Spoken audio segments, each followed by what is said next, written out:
I feel like in high school anything could happen. Those 4 years from 14 to 18 are the most important years that you can have. There were days that, for me, it was difficult to even just wake up in the morning and be like, I need to go to school. Like towards the end of the year, everyone, ends up slacking. When I see a bad grade on my report card, I'm just disappointed myself. I feel horrible. And at the end of the day, he would look at me and says, if you don't start working hard, it's gonna bite you in the butt one day. And I was like, yeah. I would ignore it, but what he said was right. I would go to my soccer games and I would have an SAT book with me. I mean, I wish I didn't have conflicts with the people I have conflicts with now. You're not a gold coin. Not everybody's going to love you. Everybody hangs around with each other, so you get to see each personality. And I personally did not know where I fit. The year has flown by very quickly. I can say it's memorable, but I can't wait for the end of the year.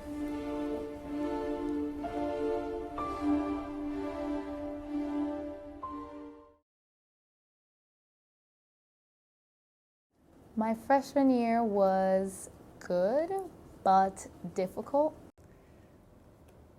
I had no idea what it was going to be like. Coming from a different country, you always see these movies and you know how like the schools look like and whatever.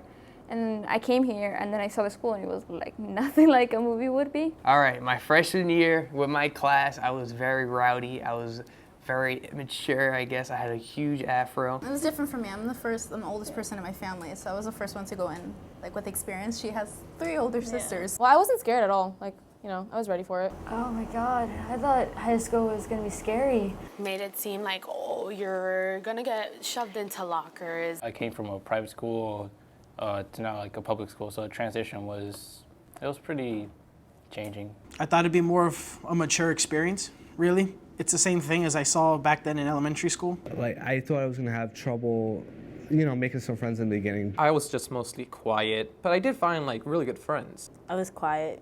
I tried my best. I would stick around with my friends. It wouldn't even be that I had a clique. It would be like I got along whoever I got along with.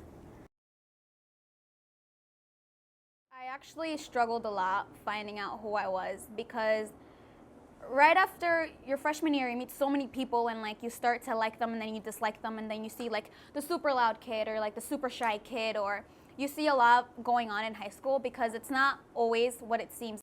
I would say that, for me, I feel like you are surrounded by a lot of people. You're surrounded by a lot of ideas, and you're surrounded by just what people want you to do and what they want you to be. But at the end of the day, it's when you fall asleep, what do you want to do? If you're a person who likes to cause trouble, you're going to be known as a person who likes to cause trouble, and you're going to get in a bad crowd. It's not always the status quo of only the athletes hang with the athletes or only the band geeks or whatever they call them. People know who you are, and you will be more known around the school that way. Apparently a lot of people know me because I'm the person that always in their classes is raising their hand, trying to participate because that's just who I am. I hope we get remembered for our art. That's a big impact that we did this year. That's my first time getting into the art show. Oh my God. So I hope I get remembered for that. They'll probably remember me as that Indian girl with the green eyes. The guy with the awesome beard, I get that one a lot. They'll probably definitely remember me as a really big nerd because I love to keep my grades up. I'm very serious with that. I would like the class to remember me as, as I guess, me as in a good person. I don't want everybody to think bad about me, of course. Sometimes you leave good memories with some people and sometimes you leave sour ones with other people. I just hope that they remember me. As long as I'm remembered, I don't care. Definitely, I lost almost everybody. Everyone was almost gone. I had the idea that I knew I was going to lose friends. I knew I was going to change. I knew things were going to happen sooner or later. I had a group of friends in elementary school, and then I lost most of them. The friends I lost were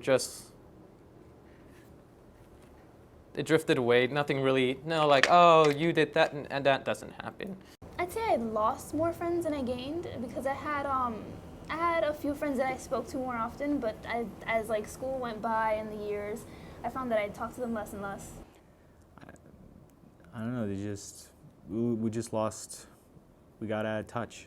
What did you learn from the cycle of like you lost some friends and then you gained some new friends?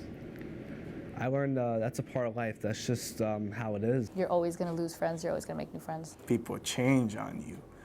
You'll know them as your best friend in middle school, and then they become your mortal enemy in high school. It's not bad that you lose friends because that means that you're moving forward in who you want to be. It's just how life works, I guess. Life is going to be like that in the future. When you go to college, probably it's going to be like that. When you have a job, when you're in the real world, that's just how it is. That's life. You lose friends, you gain friends, and it's all experience. At the end of the day, half of the people that we see today, we're not going to see after we graduate.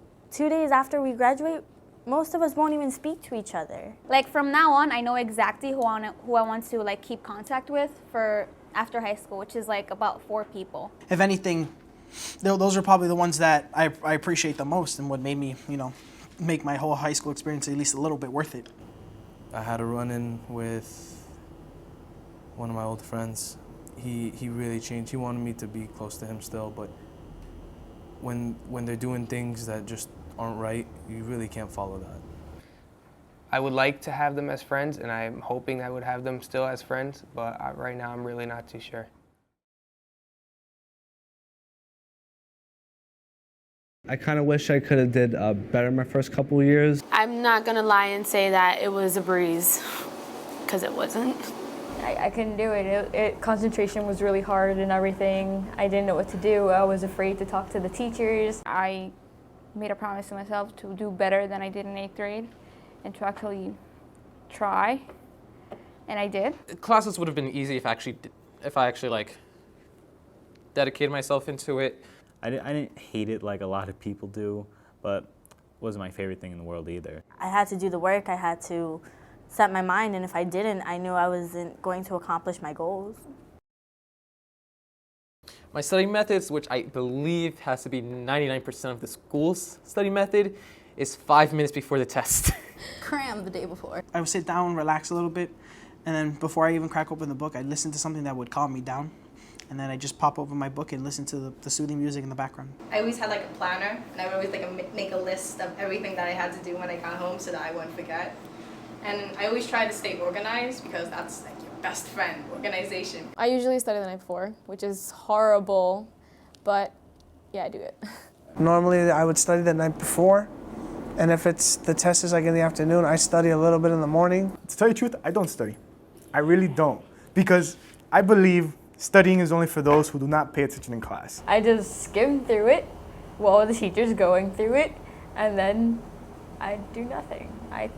Like I'm supposed to study at home. No, I take a nap. I get in my bed, I sleep, and then I wake up and be like, oh yeah, I studied. And surprisingly, I do well. So, yay for me. It's not really I had trouble in a particular subject. It's more of it had its ups and downs. Math wasn't my strongest subject. I panicked in chemistry. Chemistry. Psychology. Personally, I'm not a big history guy. I despise history. It's not really my forte. Social studies is just not, we don't get along. Don't ever underestimate a class.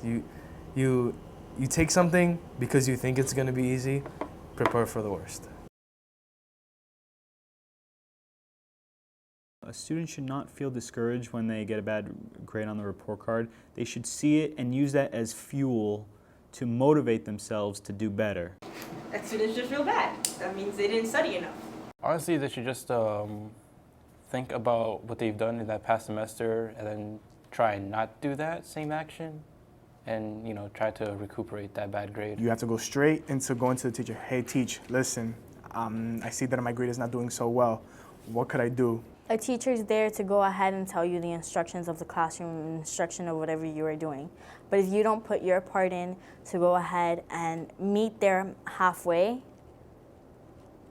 you deserve whatever grade you get. How should parents are worried? They should not yell at their children. You can't force your child to do what they're supposed to do. They know what they're supposed to do. They're in school for a reason. They're supposed to get work done.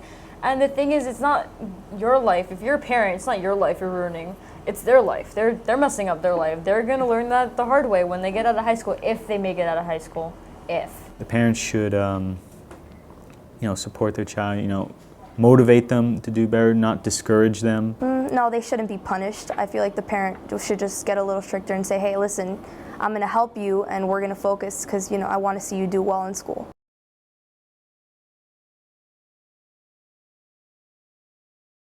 I'm not really a fan of all the novels and stuff, but I did happen to like Beowulf. I thought it was an interesting story. My favorite one had to be Of Mice and Men because I actually dove into the book. That book actually made me cry. I say the book speak. The Boy in the Striped Pajamas. I really like that story.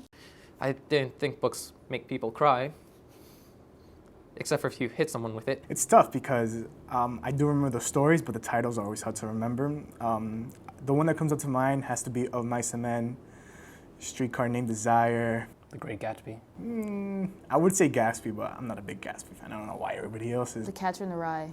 I love that book. It was good. Hated that one. I know. I hated that book. I hated The Catcher in the Rye. Did not catch my attention at all. I didn't understand what was happening. I remember one time I was just reading the book and I was like, does it stop? Do I ever go on? We're just following this teenager just going through New York, which is the only part that I found interesting, was the fact that he mentioned New York a bunch of times. I really liked it. I think it was it was really relatable. I felt that was a book that was supposed to be right in freshman year. I think it's literally like the test of your life, literally.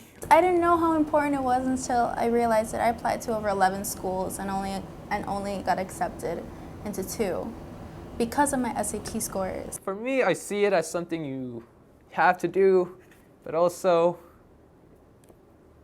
it's just there. SAT is telling us we are judged based on a number. Our intelligence, our IQ is based on a test. I mean, we've already taken countless tests. I don't think one more should really determine how intelligent you are. It takes place when you are getting accepted into college, but it takes a bigger place when you have to get scholarships. Well, a lot of teachers told some of my friends that it wasn't that important, or that, you should do your best, but don't stress about it that much. But when it comes down to it, it's for your college, for scholarships, and for so many programs that you have so you can get in, and even later in life. I would have to say it wasn't that stressful. I was not intimidated by it. I went to sleep early. I took the test, but then when I came out, I just took a nap right in the car. After I took the SAT and I found out what College Board is doing, I kind of wanted to rip up my test and throw it. The changes that the College Board made were necessary, but it pisses me off how they didn't change it when we had to take the SAT. So we have the harder SAT for no reason, just because they wanted to save money.